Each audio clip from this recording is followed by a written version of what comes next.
everybody. Welcome to the Hell Road Podcast. We have another special guest today, a guest that has been on the show before. Who would it be here? Who do we have here today?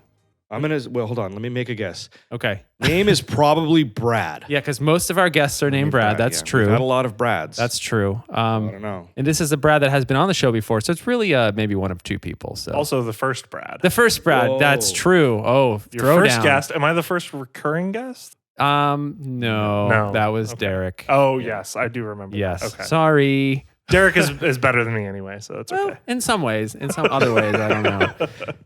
You're the first recurring Brad, though. Yeah. Okay. Yeah. That's good news. That's very good news. Mm-hmm. So yeah, get ready for another wave of Brad. Exactly. You guys get in your seats and strap on in. It works. Exactly. It's fine. It's all good. All right. So today, we got Brad here in the studio. We're actually recording in the studio today. We just got finished with a long day of wrenching on the broken Porsche 951 that Brad and I co-own. That I broke. That you broke, and I didn't know how to fix properly, so you had to come down here all the way from Reno. It was only 500 miles. I mean, exactly. It's not that quick, far. No. Quick pop down to Ethan's. No, Not exactly. a big deal. Honestly, the kind of driving that I do, it was just a quick pop. Right. Sure. That's, yeah. Anything that I can do where I start my day at home and end my day at my destination, that is a quick pop. Yes. That's good. Yeah, that's good. That's to me, that's like a haul. But yeah. It was only 9 hours. Well, you didn't have that much traffic either, right? You're on the 395. It's one of my favorite routes. Yep. It's just beautiful. Mm-hmm. Yep. Got the Sierras on your right hand side, and on your left, it's just wide open desert for 400 miles. It's great. And I would just like to be that one lone person standing in the desert, hearing your loud banana drive by. Yeah, and you didn't take the trip in like the rad van or something. No. And you brought the car that I own that doesn't have cruise control, air conditioning, heat, A muffler. or comfortable seats. Yes.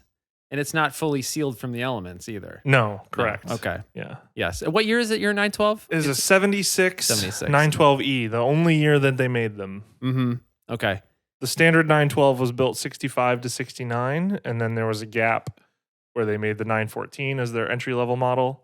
And then when Carman stopped making 914 bodies, they still had leftover 2-liter engines. Got to use them somewhere. Well, and they said Americans won't be getting the 924 until the end of the year. Mm-hmm. So we have to have an entry-level model. Let's build this because they're dumb enough to buy it. Well, were we though? Because how many did they sell? Every single one they built. Every single one they built. Yeah, Okay, 2,099 of them. Okay. Yep. All right. So in that, it's a 911 shell with a Volkswagen bus motor. Yeah, that's great. And, well, in the Volkswagen bus motor now, yours is actually now freshly Brand rebuilt. new. Yeah. Yeah. Still That was very backfires a lot, shiny. but it's pretty. It's a nice backfire. It does that not unintentionally. Sure. I guess. Yeah. I mean, it's straight pipes. Sure. So it just makes loud noises, bangs and pops and fires and stuff. So the thing is the fuel injection that's on it is so dumb that it doesn't release. It doesn't tell the fuel injector to stop firing when you let off the throttle. Mm-hmm. So like it's still going at whatever RPMs you were going for another like split second because it takes a while for the computer to relay that signal. So you're dumping fuel on the overrun into the combustion chamber.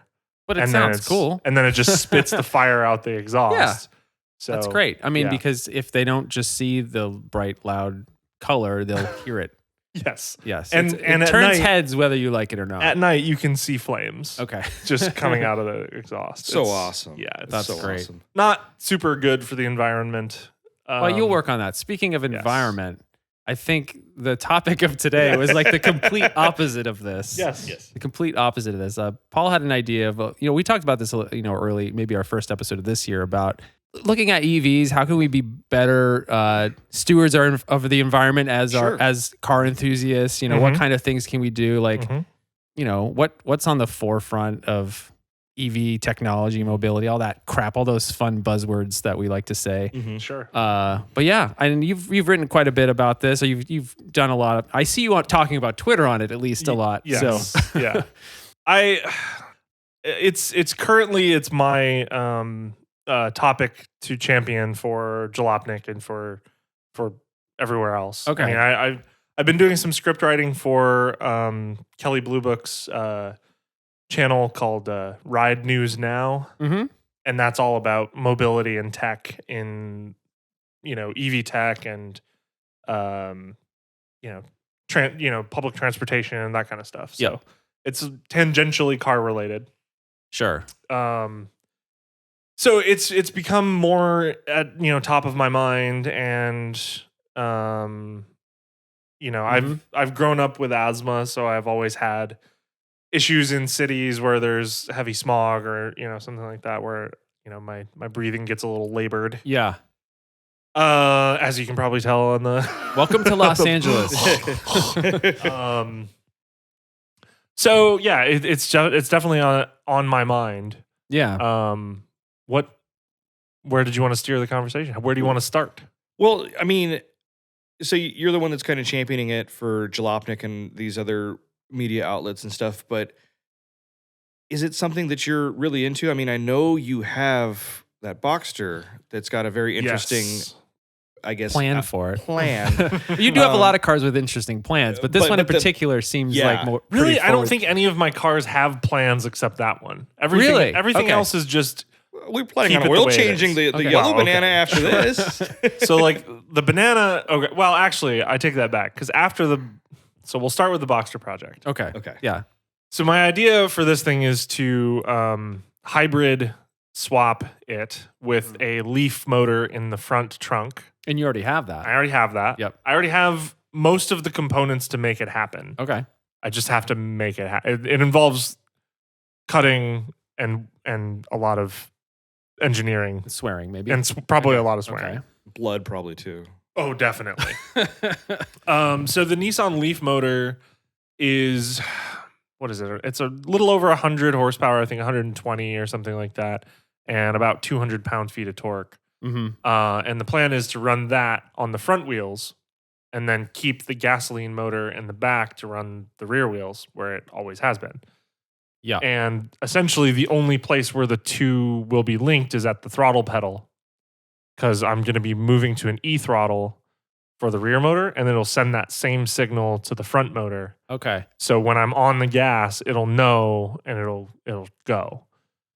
And based on wheel speed, the front motor will pick up. So it's not going to run from 0. It's going to run from like 5 miles an hour, and then it'll take off. So it'll be kind of like maybe a turbo lag or something like that. Okay. But that way it's not. You don't have like different things happening in the front and the rear, essentially. Right. Yeah. Yep. Is it going to have like a battery pack kind of in the way that the Leaf does? Or Yes. what's kind of it'll be smaller. I don't expect my range to be more than 30 to 40 miles. Okay. Just to keep weight lower. Right, yeah. But it's going to be, so the whole plan is to basically strip it out. It'll be a full track car, but it'll still be street legal. So it'll have headlights and all that, but it'll be basically a track car. And my whole ethos for it was, like, if you look back at the 1950s, you would buy a 356 Speedster at the dealership, drive it to the racetrack, take the windshield off, put some tape X's over the headlights, and race it all day. Yep. And then put it all back and drive it home. So I kind of want to do something like that with the Boxster, but my plan for it being, the 21st century is to drive it to the track on EV power or hybrid power. Yeah. And then race all day with hybrid boost. Sure. And then drive it home on hybrid power. Okay. So the range is probably going to be, 30, 40 miles of full electric. And then there'll be regenerative braking, and I can charge it with a fast charger and all that kind of stuff. Okay. But it'll be single seat. So just the driver's seat, no passenger seat. That's where the batteries will go. Okay. That's where they're going to go. And then no windshield. No windshield. No windshield. Interesting. Bugs in your teeth. Full face helmet. Full face helmet. Yeah. Okay. Because, I ride motorcycles anyway. It's basically the same thing. There you go. It'll have a roll cage, so I'll still be protected from crashes and stuff. It'll have a full harness and carbon bucket seat and all that. Okay. The goal is to get it down below 2,000 pounds before adding in the electric stuff. And I think I'm pretty close. I haven't got it on the scales lately, but the interior is mostly empty. The glass is going to be gone, so that'll yeah. save a lot of weight. Well, yeah. all the glass aside from the front is gone right now. Yeah. Okay. The top's been gone for 2 years. Yep. Because I live in Nevada and it never rains, so Sure. I just park it in the garage and drive it when it's nice. Yep. So yeah, it probably started from the factory at like 2,700 pounds. Okay. And I've definitely removed, I would say, at least 450-ish pounds. Mm-hmm. And I would guess the Leaf stuff will probably get it back up around stock weight. Okay. Maybe a little light, still a little lighter. Okay. Maybe 400, 500 pounds added back on. So, yeah. So the whole goal is to make it so that I can drive it either on full electric or full gas or both, a mix of both. Mm-hmm. What was the inspiration? Basically, you wanted to try to create a modern version of like what you were just talking about, or was it something completely different where you just really wanted to try to find a way to use EV technology? It was a little bit of both. Okay. It was a little bit of both. I mean, there's always been a romance of the 50s era Sure. of people racing their Yeah. street cars. Yep. You know, going to the track and giant killing. Yeah. You know, in a 356 versus a Cobra or whatever. Probably Yep. not a Cobra, but so I have that, Porsche history in my mind of shaping the idea of the project. But yeah, it was mostly just I wanted to find a way to make, I mean, really in Porsche world, if you want to double the torque of your flat six, Mm-hmm. it's like $60,000. So how much was the Leaf motor? $2,000. $2,000. And then how much do you think you might be spending in batteries? Like, and what are they out of? Are they out of a Leaf? Or yeah, they they have would be a Volt basically or a Bolt? like a third Spark? of a Leaf pack. Okay. So maybe another 1,000 on batteries. I think all in, it'll be around 10-ish Okay. to get it hopefully going. I bought literally the front end of a Leaf. Like Mhm. I have all the electronics, all the motor, the battery, the motor, the inverter, the single gear box. Sure. Yep. So all of that, and it's front suspension, front subframe, the whole All the way to the yards. dashboard? Not quite. Not quite. Okay. But and then because it's a 986 Boxster, everything from the A-pillar forward is the same as a 996 Carrera. Mm-hmm. And they made a four-wheel drive Carrera, an all-wheel Sure. drive, the Carrera Yep. 4.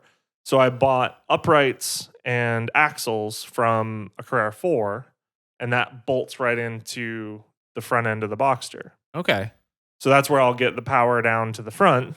No problem. Everything else is the same. My rotors, my calipers, the uprights, Mhm. the shock absorbers, everything all bolts onto this new hub.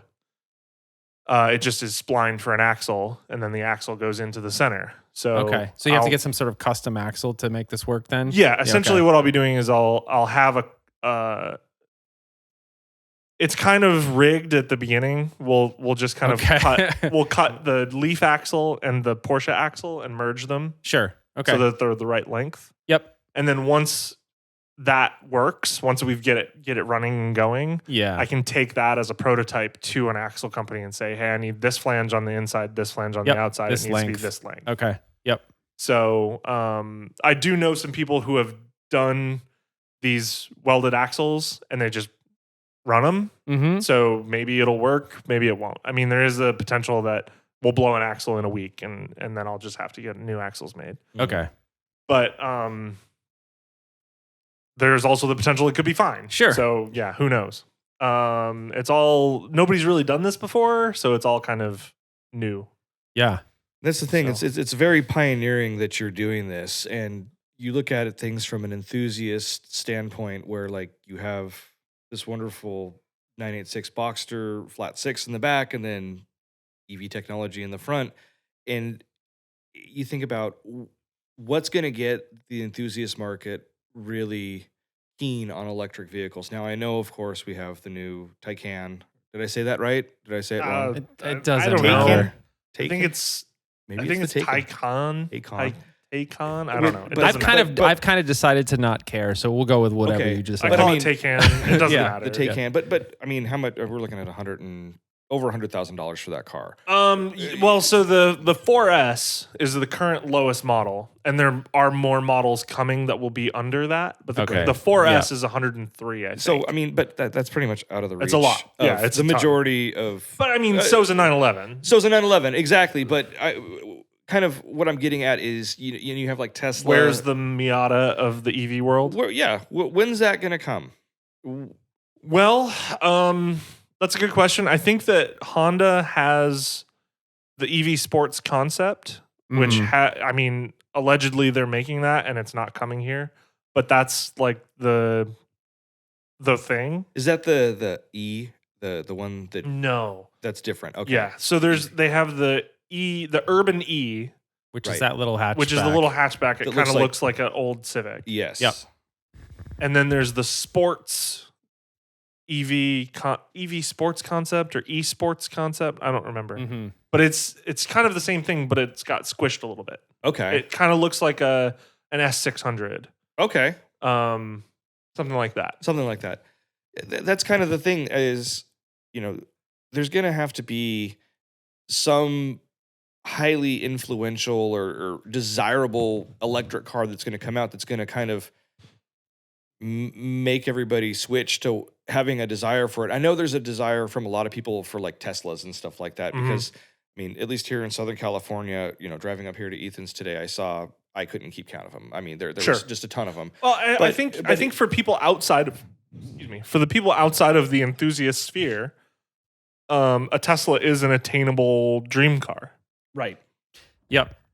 But there are, I don't know. I mean, I don't mind them. I think they're great cars. Sure. I think the Taycan is 1,000 times better, but it's also twice as much money. Yeah. Right. So I'm not saying that it shouldn't be better. It should, because Sure. it's a lot more money. Exactly. I think that the thing that's going on right now is there's a lot of people that have the idea, that they think of electric cars and they think of a Tesla and then they see the price tag and they get a little scared. But then there's other options out there. They're not necessarily enthusiast cars. You have like the Chevy Bolt, which I saw.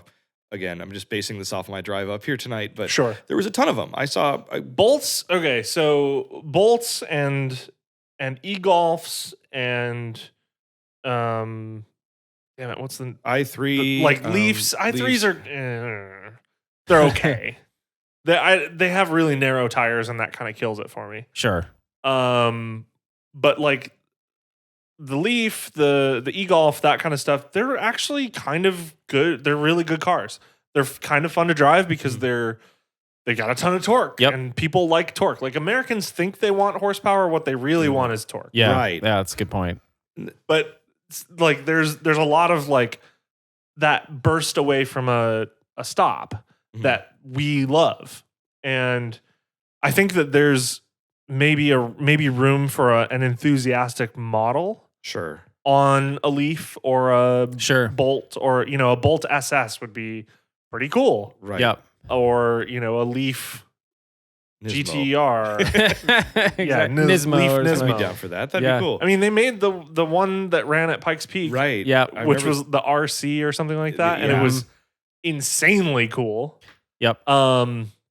But I think models like the Mini Cooper SE okay. that's coming. It's an S, so it has the uprated brakes, uprated suspension, all that kind of stuff. So it drives like a sportier car. Maybe that's it's like electric. the closest example we'll have For maybe, now. For now. Yeah, for now. And I'm definitely going to test drive one when they Yeah. arrive because they're silly cheap. They're like After they're the under incentives. 30. Yeah. They're under 30 MSRP, and Yep. with the rebates, you can get it for like $18,950. So they're cheaper. I was looking at new Leafs, Yeah. and you can easily spend $40,000 on one of those cars if you. Oh, sure. I mean, the Leaf Plus actually has really good range. It's got 230 miles of Yeah. range or Which something is- like that. More than I think anybody that buys an electric car maybe really needs. I think that, well, okay. So the argument that I make is one, we have a history as Americans of buying too much car. Sure. we think that we need to be able That's to an understatement. right. Well, like a lot of people only need X, Y, and Z, but they look at their, to do their daily tasks. Yep. And then maybe once a year, they need something that can do A, B, and C. People buy for edge cases. Exactly. Yeah. Exactly. Yep. And so they're like, well, a car with only 250 miles of range, I can't once drive a year, I go can't to drive the cabin. I can't drive to Lake Tahoe with this car. What will we ever do? Right. And I couldn't possibly stop and fuel up halfway. Like, why would I want to charge for 20 minutes when I could just put gas in? And everybody says putting gas in takes 5 minutes. It absolutely takes longer than 5 minutes. Like, from the point where you are leaving the road to Sure. go fill up to the time you get back on the road is at least 15. Sure. In your average fuel stop. So like everybody complaining about a 20-minute fuel like recharge is like, come on, man. Right. It's not that hard. But anyway, like for example, when I go on motorcycle trips, the range on a motorcycle lately is like 80 to 110 miles. Okay. So it's such a pain in the ass to try and find all these places to stop. Yep. But I'm glad that I do because my butt usually hurts by the time I get there. So I doing you stop. a favor. I stop and I walk around and I fill up and I get a bottle of water because I can't drink water while I'm riding. So I got to hydrate while I'm stopped. So a bike fuel up takes me 15 to 20 minutes anyway. And so it's kind of the same thing as that. Like if you just treat it as I'm going to have to go to the bathroom, I'm going to have to get a cup of coffee, all of these things, you can do that while it's charging. Sure. Or like, for example, I drove 500 miles yesterday. I stopped 3 times, even though I didn't need fuel, because I wanted to get out and stretch or go to the bathroom or get a bottle of water or whatever. So it's like, yeah, maybe your range isn't that big a deal when you think about it realistically of what you actually need. And like the average person's commute is 25 miles. Well, I think there's a round trip. Yeah, exactly. Well, there's also if you're thinking about trying to buy an EV because you want to make a positive impact to the environment, which that's questionable whether or not that's, maybe over long term, maybe. But let's say if you compare I'll talk about that in a minute. Okay. If you compare because there's a lot of people who have different studies and I don't know which ones to believe. Sure. If you compare like 100-mile Hyundai Ioniq, the 100-mile range on that versus like a Kia Niro, which has 250 or 230 or something like that. Like you said, if you're generally not using all of that battery capability or capacity, are you kind of doing the environment a disservice by buying such a big battery pack that you're never going to be using? Sure. Like just and that's one of the things I like about the Mini is that it only has 110 miles of range, but that was by design. Yeah. 1, because they wanted to keep the price down. Sure. And 2, because the average buyer doesn't need that much range, and they wanted to keep the weight down, and they want there are all these knock-on effects of not adding 300 miles of range. Yeah, that if you are okay with that, if you're using it as a commuter, if you're using it as an around town kind of car, I mean, how many average people go 50 miles one way in a day? That's way above average. That's an edge case. Yep.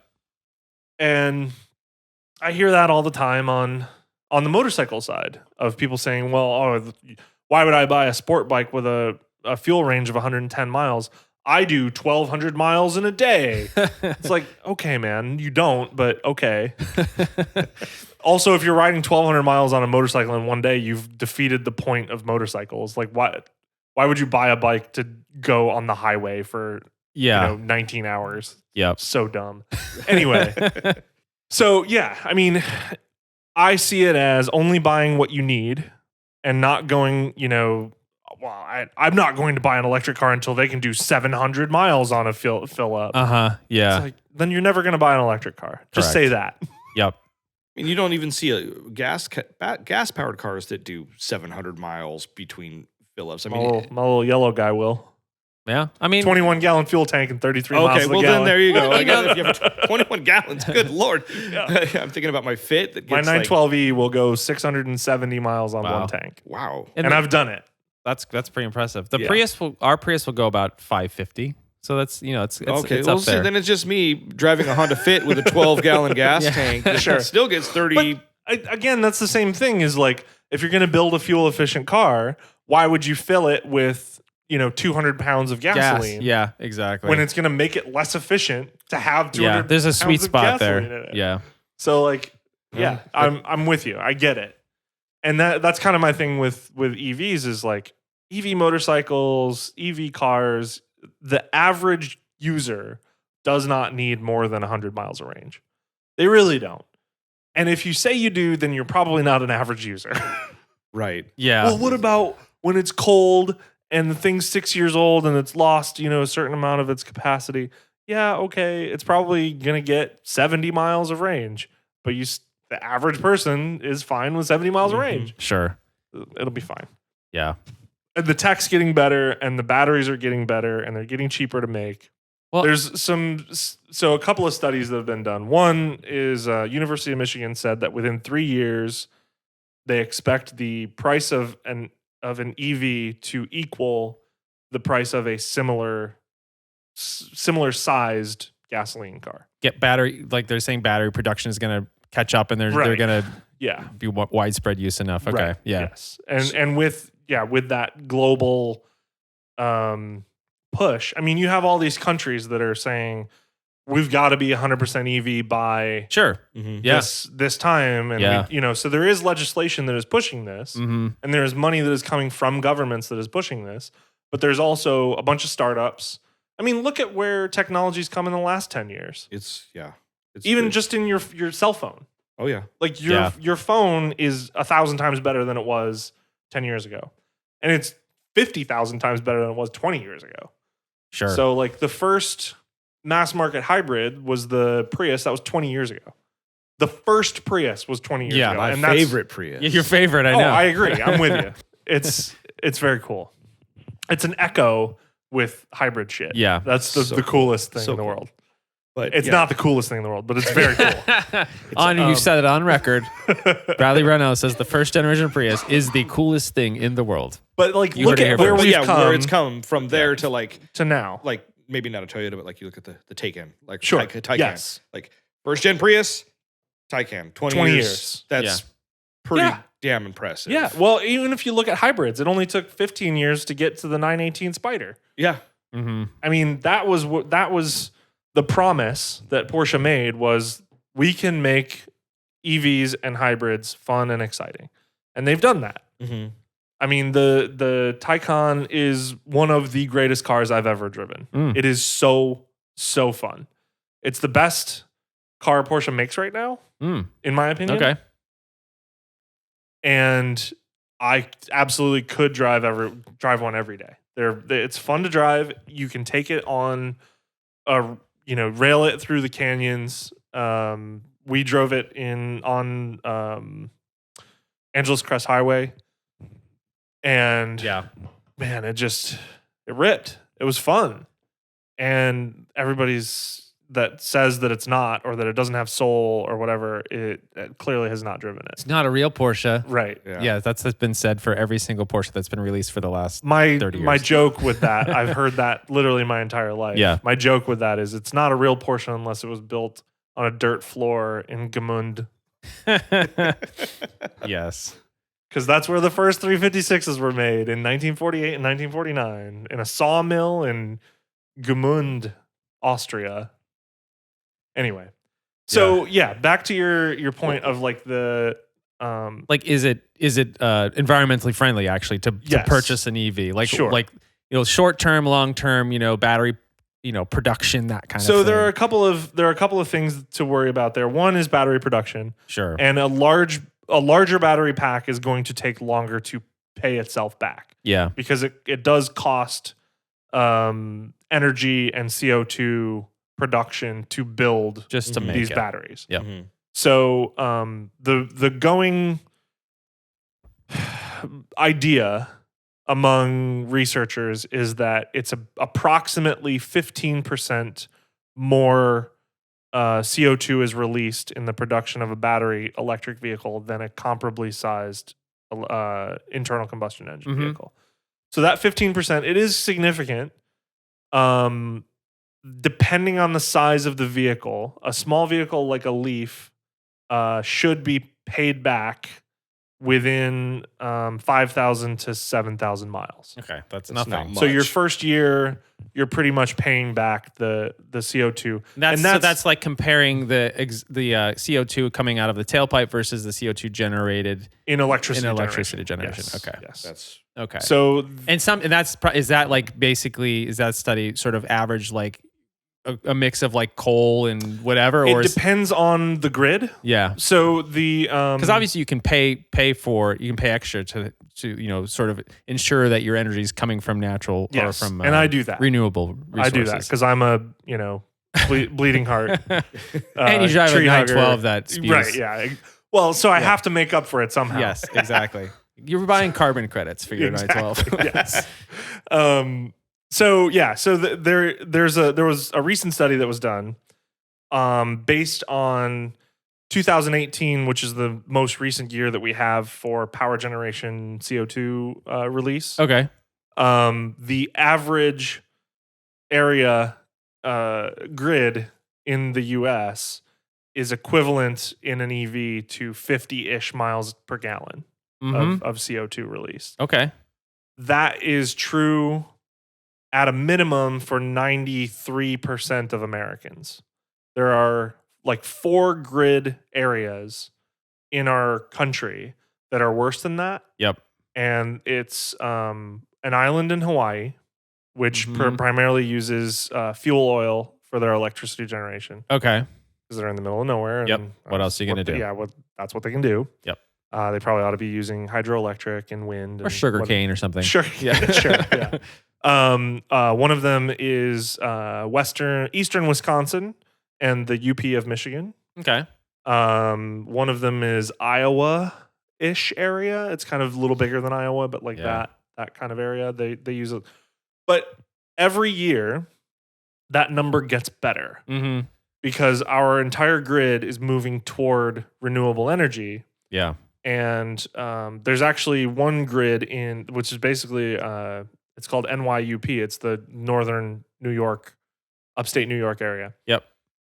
Basically everything outside of New York City, they are 70% renewable. Wow. On that grid, that entire grid. So if you have an EV there, it's emitting the equivalent of a 310 mile per gallon car. Mm-hmm.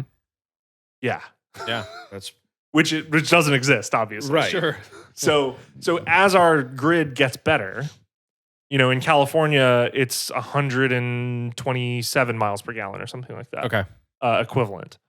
And this is just CO2 generation. Obviously, you're not emitting NOx, other, what do they call that? Particulates, yeah. Yeah. Yeah. This is just CO2. greenhouse gases. Yeah, okay. CO2. And This would be an interesting thing, where we have standards to show like miles per gallon or MPGE on the side of the Monroes on cars. It'd be kind of interesting if there was a calculator somewhere that you could dial in any particular place in the country and kind of see what your there is. That would be pretty cool. That would be. Then that would really give you a really good understanding of whether or not it makes I don't sense. remember where it is. Yep. It might be fueleconomy.gov. Okay. I'm not sure. But All there right. is a calculator where you put in what grid you're on, what gas car you drive, and what electric car you're looking for. Wow. And it'll tell you how much better it is. Okay. We'll have to look that up. All right. So yeah, maybe we can put it in the notes of the show or Sure. something. Yeah, exactly. That's if anybody reads that, probably never going to do it. We'll talk about it next week, maybe. Oh, that's a cool thing. But so you made the one word you've been saying a lot that is making me think of kind of the other way is you've been saying grid. And Sure. one of my thoughts I have involving EVs is if the area of like Los Angeles, like the majority of people were to adopt EVs and especially in the summertime. Yes, for sure. What are we looking at? What would something like that be? Would we just be constantly emitting carbon into the air by all the candles that are lit so we can all see, or, because it's kind of a common thing. I mean, brownouts, yeah, totally. especially in the warmer months. It can get pretty roasty down here in LA. Well, what do we got there? So the good thing is, I did some calculation, and basically, if everyone went to electric tomorrow, overnight, Okay, if every gas car was replaced by an electric car tomorrow, we would be looking at approximately 20% more electricity demand. Okay. Because we demand a lot of electricity. Sure. I mean, a house is significantly more than your average EV. Just to run your house for a day is more than you would use in an EV. So by a pretty big shot. And that doesn't take into account, any number of businesses and Sure. your grocery store that has the freezers on all day. Anyway, I mean, it's a big number, but at the same time, I mean, there's probably ways around it, like whatever. So your concern is real. Mhm. Localized grids will have an issue, especially ones that are already overtaxed, like Los Angeles, San Francisco, Yes. New York, Chicago, that kind of stuff. And you are going to have a worse issue in the summer when everybody's running air conditioning. Air conditioning didn't exist like 50 years ago. We could probably just relax on the AC a little bit. No, But doesn't no work. way. Doesn't work. I know. 68 all year round Yeah. in my house. I couldn't do it. Anyway. Yeah. But the other thing is like, I wonder, these car chargings that are going to be happening. Do you think a lot of them would happen at night? Hopefully, I mean, So yes, is that going to affect Non-peak hours. Yeah, so and people are not going to want to pay a ton of money. I mean, we even run our laundry at non-peak hours just to save a few pennies. So there are two problems there. One is you can set it up to run non-peak hours for Sure. sure. That's usually done with an app or with your charger yeah, or whatever, where it'll run from say 10 o'clock p.m. to 4 o'clock a.m. Yep. It'll be charging, and that's when fewer, no lights are on. And well, that's a different thing from people using AC. They're going to use AC at any time during the day. They don't care if it's peak or non-peak because they're just hot. right, So, yeah. right. And usually at night, the AC is less stressed Yep. because it's not baking in the sun. Yep. So hopefully there would be some offset there. And man, excuse me, I'm sorry. This beer is like making me burp like crazy. We can edit that out, but we probably You won't. won't. That's fine. So there's, and I haven't looked it up in a long time, but there's something called the duck curve. Have you ever heard of this? I think so. So the duck curve of electricity is your power usage. Basically, you use some in the morning when you wake up. Yep. It goes down when you go to work, and then it comes back up when you get home because you're turning everything on. You're getting into the refrigerator. You're, all of that. So Yeah. you have a lull during the middle of the day, and then it spikes when you come home, and then it goes back down to a lull when you sleep. Well, and I think that's the challenge for some people with solar panels because a lot of times the panels are working at their best when nobody's using the energy. Exactly. Yeah. Exactly. And so Yeah. batteries are one way to combat Sure. the duck curve. Yep. Because you'll be building up energy when it's at that low point, Yeah. and then when it spikes, you'll be pulling from the battery, not from your solar panels. Yep. Yeah. And so then you'll be pulling less from the grid, and you'll be less demanding on a Los Angeles grid. So Sure. this is a thing called microgridding, where your house is your grid, It's your own grid. and Yep. then, like you said, you're kind of using the grid as your battery. Yep. So as your backup or as your generator or whatever. Yep. So your solar runs you most of the day. And then when you demand more than what your battery has or than your solar can provide, then you might pull a little from the grid. Yep. So if you were going to move to an electric car for your daily commute, you would probably want to consider maybe doing your own. If you were really concerned about the environment, maybe not necessarily about the money, because Yeah. solar is expensive Yeah. Sure. and batteries are expensive. Yeah. And so this is more about your CO2 production Yep. and your draw on the local grid. Is if you have a rack of batteries and a solar panel, or a solar array to charge your car, then you'll be better off than. I mean, you'll effectively have zero carbon emission from that car. Sure. Yeah. Aside from the production of Production the car. of it. Yeah, Yeah. exactly. But you have that with anything that you buy. Correct. Anything you buy is Yes, going to have yes. that. Just So- yeah. So yeah. Where was it? Where was I going? There was something else. We talk about the grid, microgrids, and Batteries. Solar arrays. Oh, right. So part of the problem with the grid is that a lot of people, if they don't have that app or they don't understand how to set it up, Sure. they're going to come in and come it home and plug in. Yeah. So at 6 p.m. every night, you'll have a huge spike Mm-hmm. from your localized grid from everybody in your neighborhood plugging in. This is assuming that mass EV adoption happened tonight. Sure, and that's going to happen. Yes. It will happen. People are dumb. Yeah. Like in general, people are dumb. I guess we'll just get some more power right now. Person is smart. People are dumb. That's true. Look at that cliff. Are we all jumping? Great. Yeah. Whee! So, Ouch, I'm dead. so there, yes, the grid isn't ready for overnight adoption, Uh-huh. but that's not happening. That's not the Sure, reality of where EVs are going. Sure. I mean, Even a lot in of, LA, even the it's- production of, like I was telling you the other day that, the Kia Niro, I was looking at that. I found 5 for sale in Sure. like all of LA, of the whole LA area, all the Kia dealers around here. And they Sure. were all being marked up a ton because, yeah. So I think it's definitely, there's constraints on production that are going to limit, even if people wanted to buy them. Do you know much about that in terms of the production of batteries and if there's any bottlenecks that are holding that up? Yeah, there are. Yes. Yeah. So recently, Magna Steyr, who builds the Jaguar I-Pace, Uh-huh. the electric Jag Yep. SUV, they had to do a week of non-production because LG Chem had a bottleneck where they couldn't deliver enough batteries Sure. to meet supply. Luckily, there are more than just one battery supplier, but LG Chem supplies to the Mercedes EQC, Mhm. and the Audi e-tron. So if Jag is seeing bottlenecks, I'm sure Audi and Mercedes are as well. Yeah. And so then you've got battery suppliers like Tesla Gigafactory, which is Panasonic, I think. Pretty sure That it's sounds Panasonic. right. Yeah. And they make the little like battery, like They're they in my look kind of laptop. like double A's. They're Yeah. in my laptop battery. Sure, right. Yep. They look like double A's. Sure. They have a pole on either side, and then they just pile a bunch of them into a pack. Yep.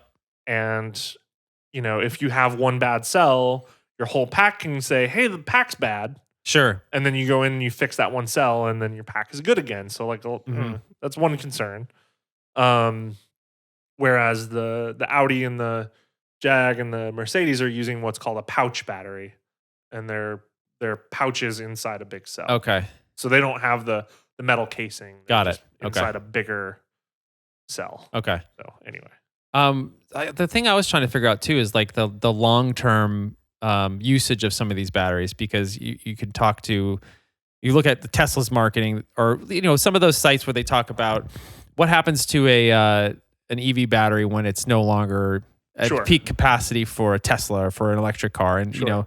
they can be turned into a Tesla Powerwall or something like that. So what's the reality of that, and what's actually marketing hype, and what's actually capable? Because I don't know if you know that. or not. currently nothing. Yeah, nothing. Yeah, Okay. currently it's very talk. Sure. There's not a practical application for. I mean, they're definitely usable. Sure. And there are a lot of used ones out there, and they're right now they're falling into the hands of people like EV enthusiasts like myself, where we buy them on eBay. Yep. And we swap them into something weird. Yep. Couple of friends of mine local in Reno, one of them built the Teslanda. Yes. If you're familiar with that car, it's a 83 Honda Accord. Prelude? Is it a Prelude? No, it's an Accord. It's an Accord? It's an Accord. I It's thought a it was four-door. I thought it was a Prelude. No, okay, sorry. That's an Accord. You're right. Yeah. And it's a gasser Yeah. setup. So it's got the stick axle front end with the giant. That's a ridiculous It's car. so ridiculous, but it's so fast. Yeah. Because it weighs nothing, and it's got a P100 motor in the back. Yeah. Like the thing is insanely fast. He took it to Drag Night at like a local Oh, in Reno. great. I'm sure he cleaned Oh, up. he cleaned house. He set a new track record. Really? Because it was just like an 8th mile. I think he ran like a 6.4 in the 8th, Oh, geez. which is like quick. yeah. So he built that. And then another friend of mine in the same shop built a DeLorean Yeah. with a leaf motor. Okay. And he's building his own controllers for these leaf motors to pump them up to like 300 horsepower. So you could have a 300 horsepower Leaf that's just burning the front tires all day long. Yeah, that's ridiculous. Sounds awesome. And yeah, right? I'm with you. Awesome. So like he's one of those crazy enthusiasts that would do something like that. Sure. They've got a couple other things that are in the works, like they're building an electric 2-wheel drive motorcycle with a sidecar. Oh, wow. So like the batteries will be in the sidecar. In the sidecar. Yeah. That's cool. That's so cool. They're just like mad scientists. Like there are people out there that are just mad scientists for Sure. this kind of stuff, and it's awesome. Like EV West is doing crazy stuff, and they built the Pikes Peak racer out of a E36, and all that. So there's a ton of things that can be done with them. One idea that I can't take credit for this. This was Jason Torchinsky of Jalopnik fame. Yep. Recently, maybe 5-6 months ago, published a piece that was these used batteries would be perfect for quick and dirty EVing school buses or public transit Sure. or whatever. Yeah. Because the weight doesn't matter. You Mhm. can just pile another few battery packs in there, put 6 Tesla battery packs in there, and put a big ass electric motor on the back axle. Take that giant diesel out of there. Sure. And there's just a nice flat area for Yeah. all the batteries to Right. go. Yeah. Yeah. Yeah. So, you even if the range of your Tesla pack is down from 250 miles to 190 miles, Mm-hmm. in a bus, you put 5-6 more packs in there, and then you're back up to whatever capacity you would have had with a full packs, brand new ones. And it doesn't Yeah. matter if they're kind of shitty and kind of old, because like a bus route is 50 miles maybe. Yep. So like you run it back and it goes back to the same place every night. So you plug it in when you get back to the depot and you charge it up, and then It has a very consistent schedules, consistent Exactly. drive every single day. Exactly. Yeah. Yeah. Interesting. An ingenious idea. Yeah. Because you got to But do I think something. power with those. walls Yeah. there are people that are doing that too, that Yeah. are home building their own power walls. Oh, interesting. Okay. And it's significantly cheaper than buying a power wall. Yeah. To just buy a used Tesla battery pack and bolt it to your wall and charge it up with your solar every day and run your appliances off of it. So Yeah. I did a little bit of solar math with my little trailer project. Mm-hmm. If I don't know if anybody knows about that, but The little scamp you got. yeah. Scampy scamp.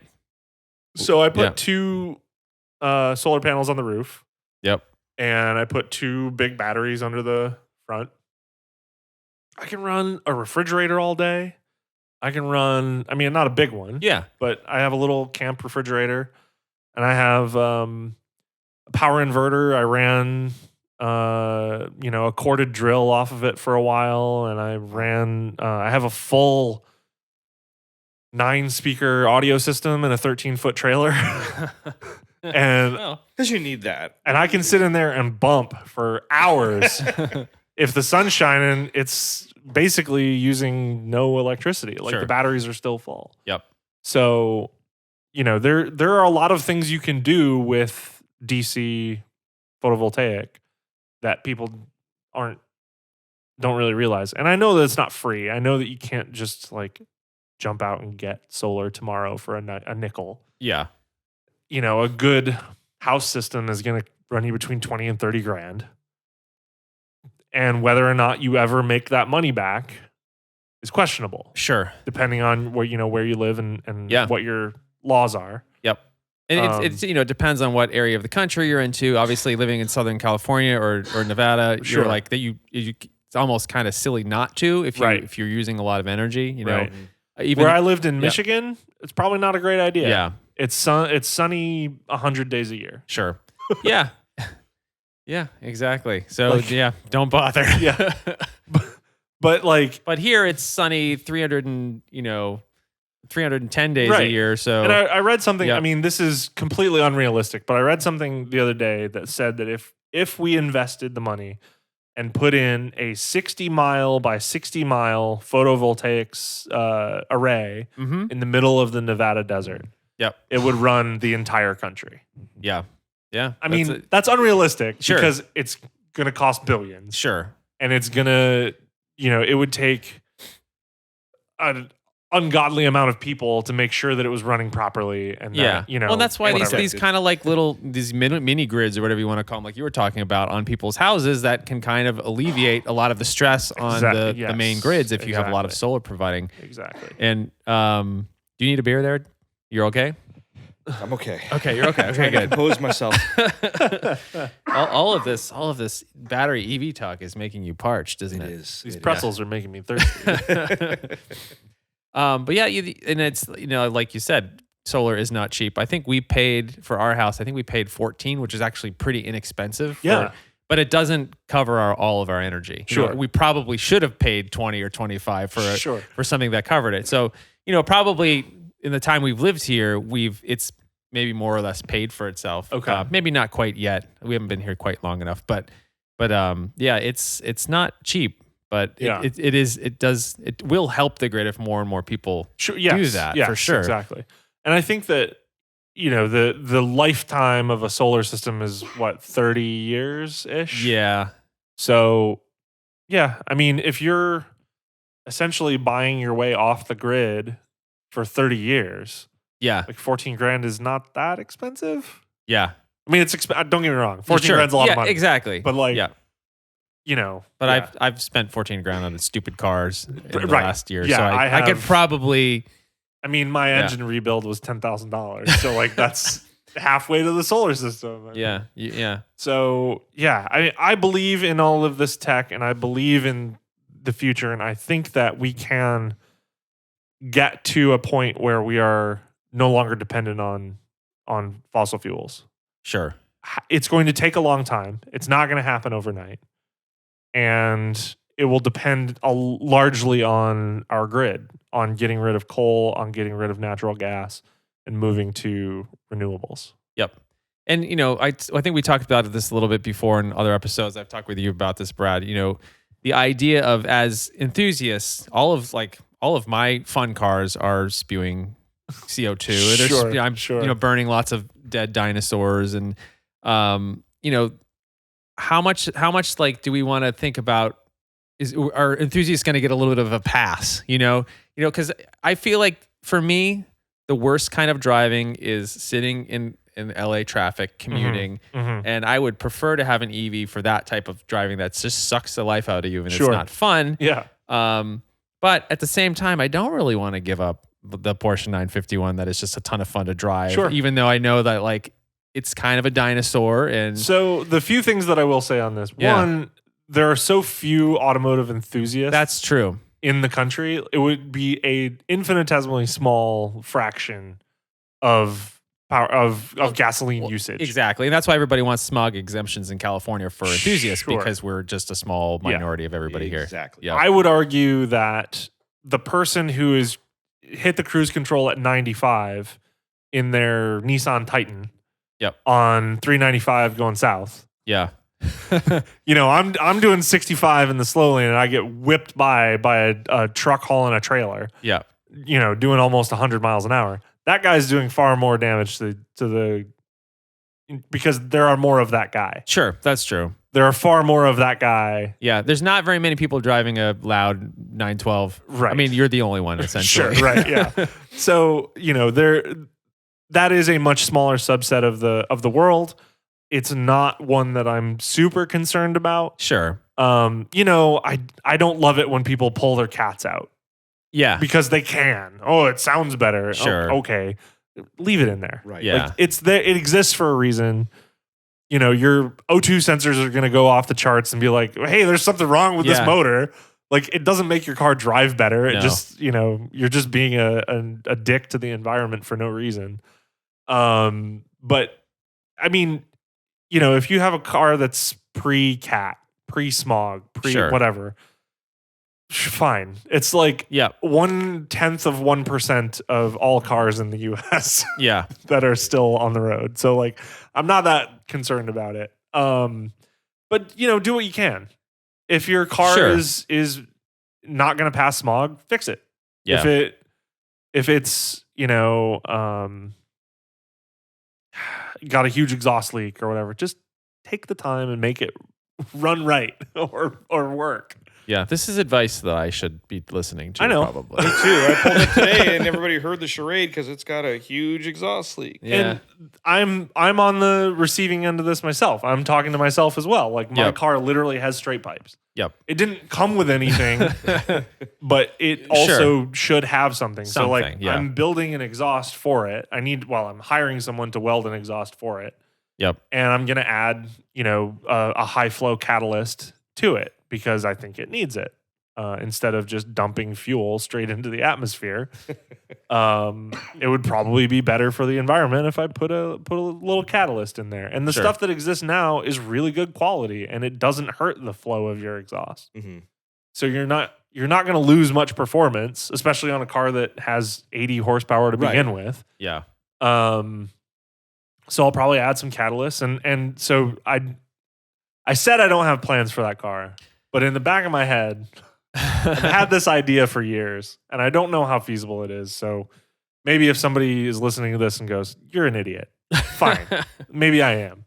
I know I am, in fact. But so in recent years, Buick had a hybrid LaCrosse. I don't even remember that. I know. No. But it used GM's BAS hybrid system. BAS is belt alternator starter. It's like just a super mild hybrid, or was it actually like a? It's super mild, Okay. sort of.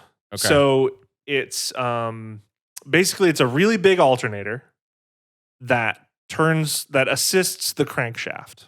Oh. So Okay. it's a cogged belt that runs to the crank, kind of like a supercharger ish, but the other way. So it's providing power to the crankshaft and helping the engine spin. Yep. It's only about 12 horsepower, but it's like 60 pound-feet of torque. Okay. And I've been thinking about putting one of those on the 912 Interesting. because it could use another Yeah. 60 pound-feet of torque. And just a small battery. It doesn't have to be huge, just enough for to keep it running under acceleration and steady state on the highway. So like in this LaCrosse, actually I think it might have been even more than 60. I think 60 was the first gen that was on the View green line, if you remember that. Oh yeah, I do remember that. Yes, I do remember that. So that The was Saturn. also a belt alternator starter. Okay. That I think that one was the 60 pound-feet. I think Okay. the LaCrosse one was almost 100, which would be Crazy. super fun. But the main point of it was that it ran when your engine was at steady state, so it would help highway fuel mileage, where it would just lightly assist the engine so it's not working as hard on the highway. So does it do anything under load? Yes. It does. It Okay. does. Okay. I mean, you can set it up to do whatever you want. Okay. All right. But it does slightly assist with acceleration, and Okay. it slightly assists on the highway. That's all. It doesn't do a lot, but it does a little bit. And I already get 33 miles a gallon. I would like to get like 45. Sure. That'd be pretty cool.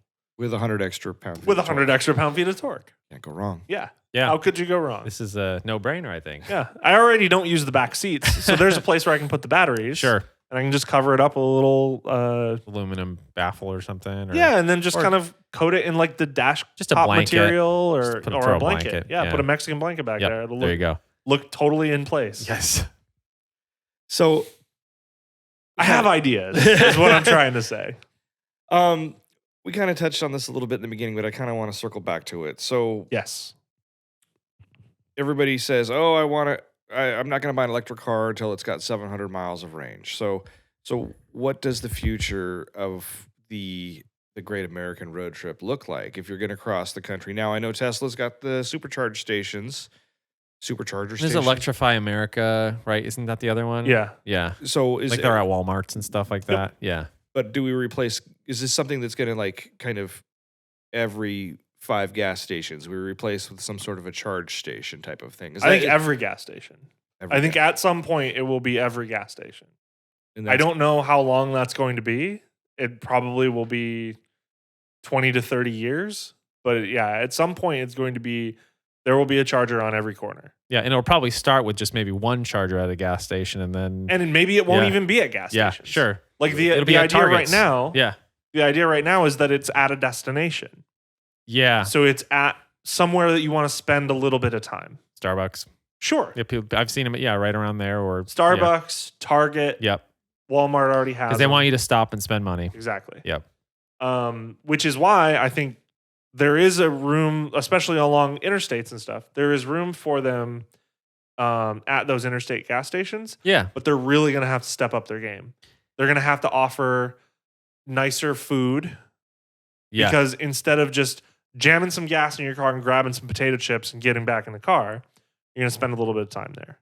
Sure. You're going to go to a cafe or a bistro or whatever. Yeah. So anyway, it can't be just like some nasty ass bathroom. Yeah, the bathrooms are nasty. You don't want to even touch the faucets, you know. Right. Okay. So I think there's room for more roadside attractions to come back because of EVs. Yeah. Getting,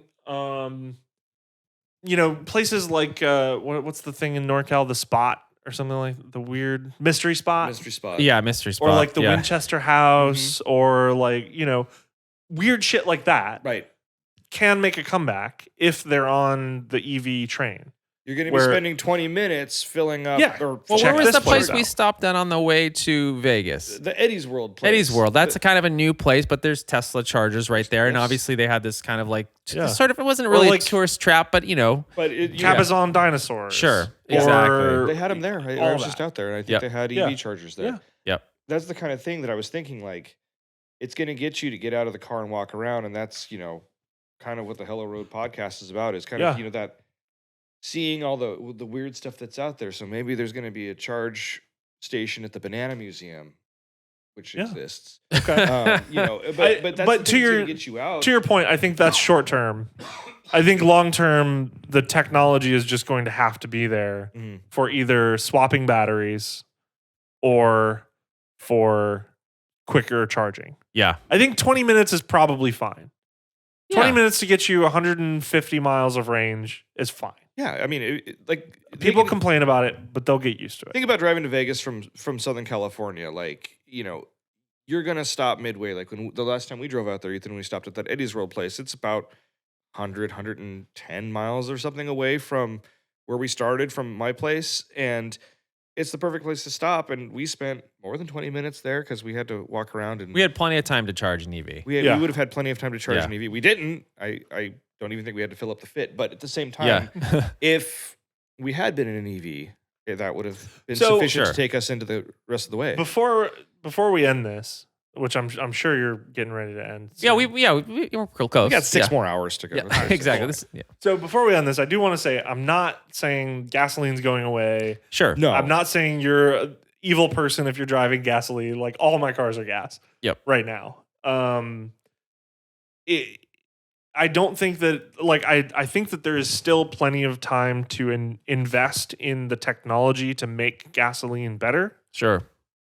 But we as consumers need to demand better because the average fuel economy has stayed stagnant For a very long time. since 2005. 2005. Yeah. Okay. 15 years. Technology is getting better, Sure. but we're buying bigger shit. Yep. And this is the thing, like if you go to a Ford dealership and you buy an F-150 that gets 15 miles of the gallon, you're telling Ford that's okay. Sure. And it is 2020. 15 miles per gallon is not okay. That isn't acceptable. Like that's not I mean, just thinking about as I was in my teens, thinking about what does the future hold for vehicles?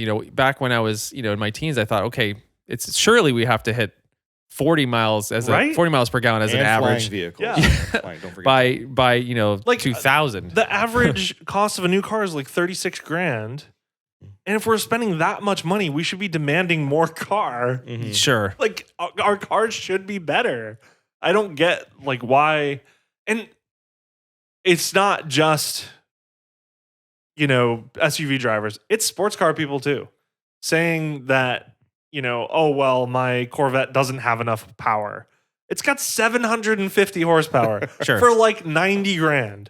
Come on. You don't need that. No one needs that. No, and I keep, I listen to a lot of car reviews where a car may have 350 horsepower. Like, this is not enough. Yeah, like, it's too slow. I'm pretty sure it's fine. Plenty. Yeah. Like, we do not need to be demanding minivans that have 6 seconds 0 to 60s. Well, that would be kind of awesome.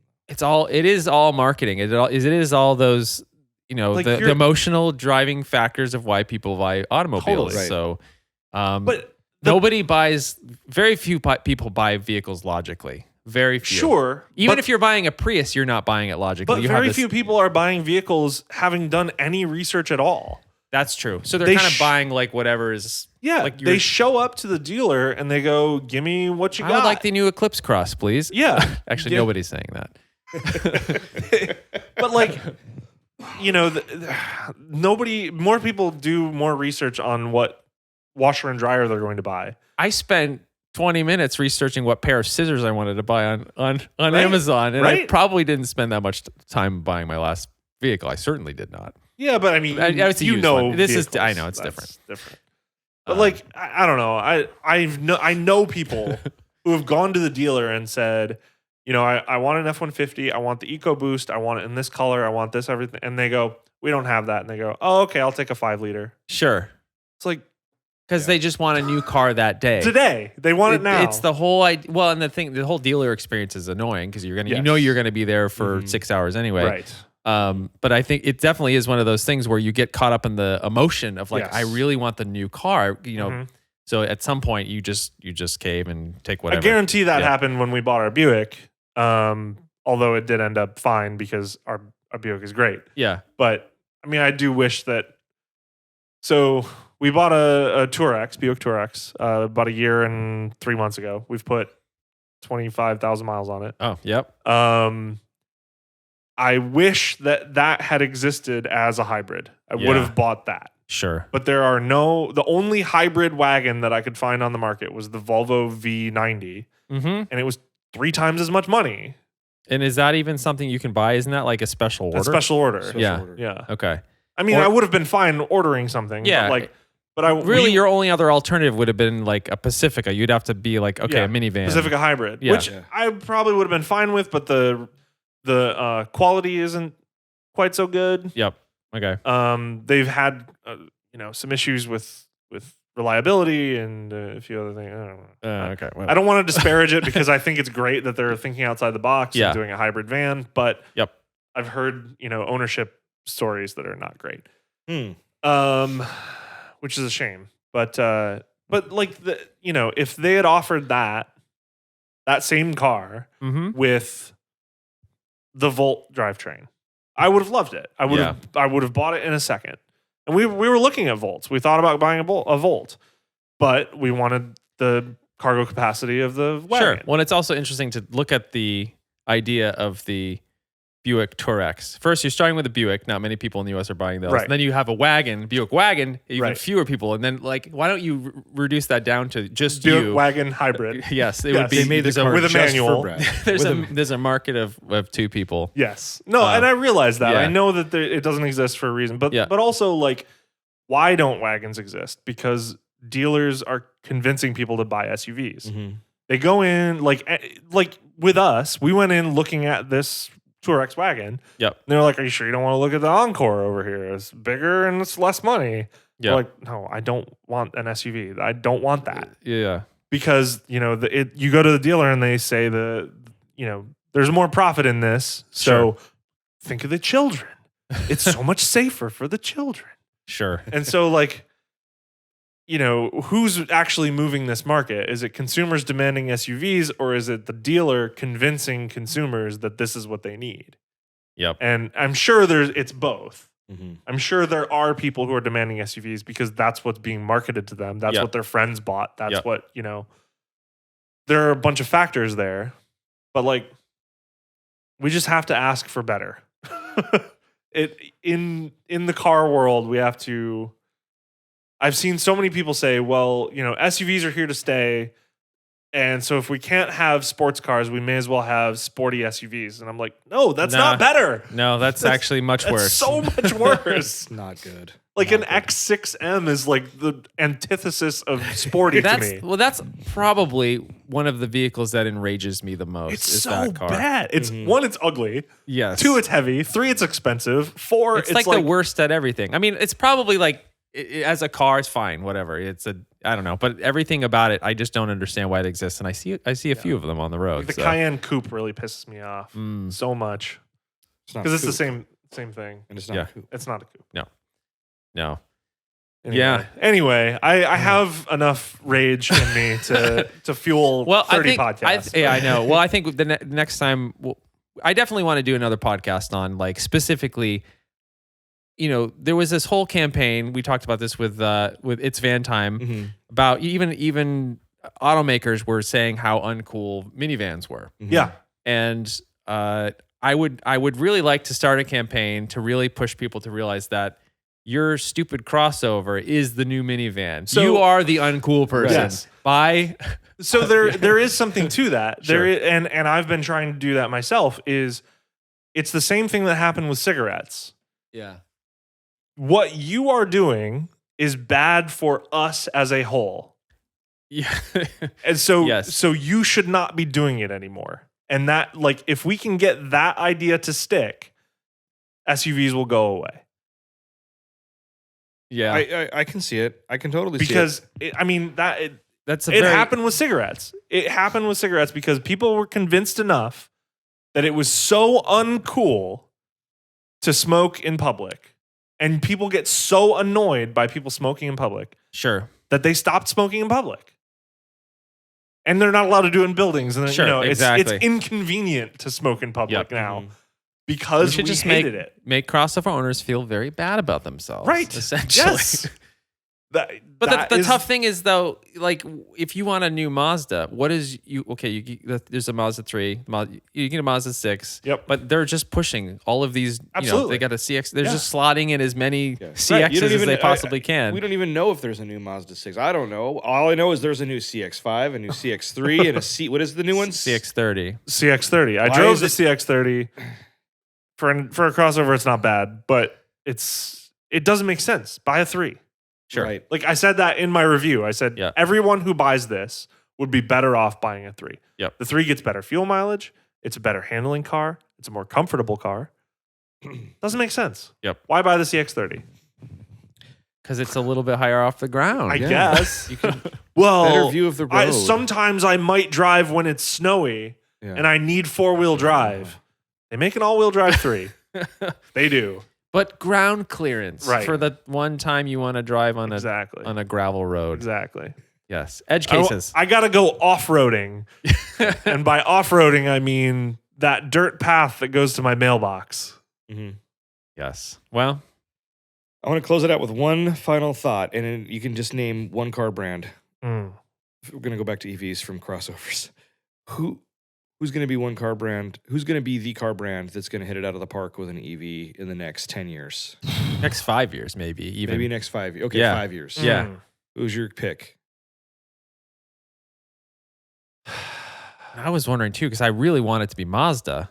Because but I was a little bit like scared of the CX, or what is that? The MX. The MX-30? MX-30. I was like, okay, I don't really like the way that looks. Yeah, and it's got the weird RX-7 or RX-8 door, the little half door. In the back. And I was just expecting something a little bit sort of sportier. Yeah. Yeah. I think my heart says Hyundai. Okay. My heart says Hyundai because they are doing so much so well right now. Yeah, it's true. Yeah. We picked the same one because I was going to say the same thing. I was going to say it was going to be Hyundai as well because, like they're doing so well with everything, but they actually have, they have EV architecture. They know what they're doing. It can't really be Honda or Toyota because I feel like their eggs are more in the hydrogen and other it could be baskets. though. It could be because they have so much more money. It could be. Like Toyota could come in tomorrow with the hottest EV anyone's ever seen. Sure. And go, boom, mic drop. The Echo EV. You never know. I mean, that would be the coolest shit in the world. Hell yeah. It would. Even cooler than the first generation Prius? Yeah, Okay. yeah, I All right, know. just checking. Maybe. So I want to say Honda because I think that they were one of the first that was able to make economic cars cool. Mm-hmm. And cars that were, like the CVCC was Sure. a low Efficient, emission vehicle yeah. that didn't use a catalytic converter and had the crazy carburetor and whatever. Yeah. I don't know. Maybe it'll be somebody crazy like Yamaha, Yeah. or they'll just come up with something weird and go, here Sure. it is. Yeah. You go, whoa, Yeah. you let's know, or license it to the- Suzuki, or yeah. exactly.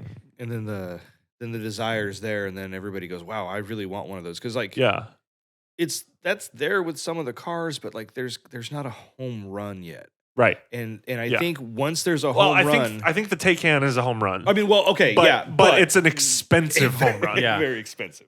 I honestly, in 3 years, I'll be looking. So I'm hoping that there's a model that comes in under the 4S, probably a two-wheel drive model, rear-wheel drive model, Mhm.